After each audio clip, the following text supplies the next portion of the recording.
फिर सुबह अचानक नींद खुलती थी और बस की खिड़की से दूर दूर तक पहाड़ दिखने लगते थे।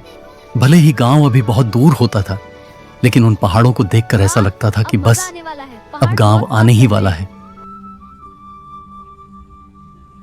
धीरे धीरे जब बस गांव के आसपास पहुंचने लगती है तो माँ पापा खिड़की से बाहर देखकर पुरानी जगहों को पहचानने लगते हैं। देखो, पहले यहाँ ये दुकान नहीं थी मैं बचपन में इसी रास्ते से स्कूल जाता था। और मैं यहाँ घास काटने आया करती थी।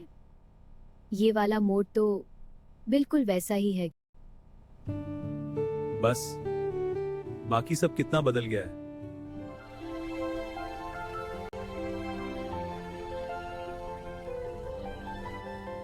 फिर आखिरकार वो पल आता था जब बस हमारे गांव पहुंचती थी और हम बस जल्दी से गांव पहुंचने का इंतजार करते थे।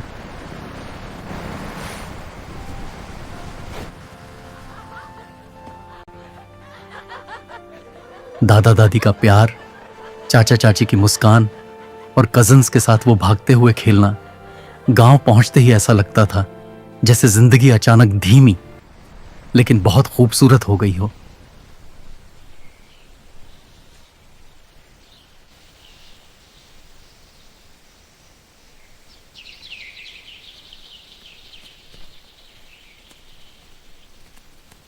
और गांव पहुंचते ही हम इतने एक्साइटेड हो जाते थे कि बिना कपड़े बदले ही सीधे कजिन्स के साथ खेलने और गांव घूमने भाग जाते थे।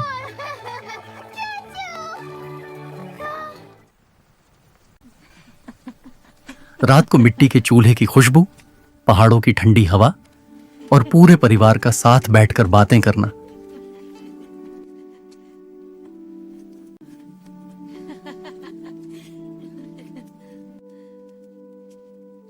यहाँ की हवा अभी भी कितनी साफ है। शहर से कितना अलग सुकून है यहाँ। अब तबीयत भी पहले से ठीक लग रही है। तुम्हारी भी समर वेकेशन पड़ गई। कल कहाँ कहाँ घूमने चलेंगे? मैं भी बचपन में ये सब काम किया करती थी। आज फिर से करके अच्छा लग रहा है। सुबह गौशाला, घास काटना, ट्यूबवेल का ठंडा पानी, ठंडा पहाड़ी पानी और उसमें नहाने का मजा ही अलग था।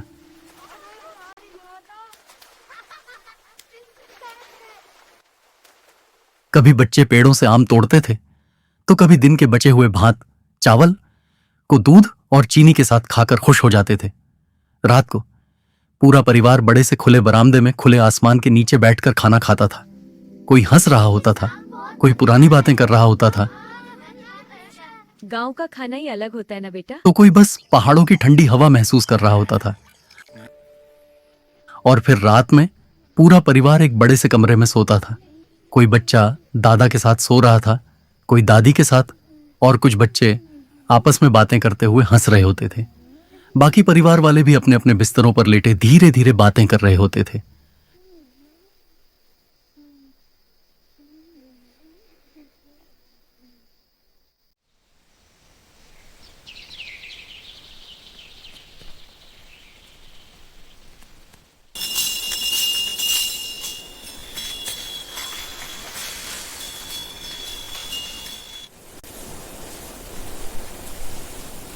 मंदिरों की घंटियां, सुबह की पूजा, पहाड़ों की ठंडी हवा और प्रकृति का वो सुकून।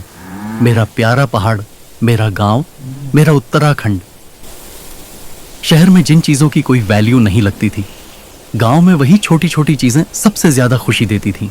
शायद इसलिए आज भी गर्मियों की छुट्टियां याद आते ही चेहरे पर अपने आप मुस्कान आ जाती है।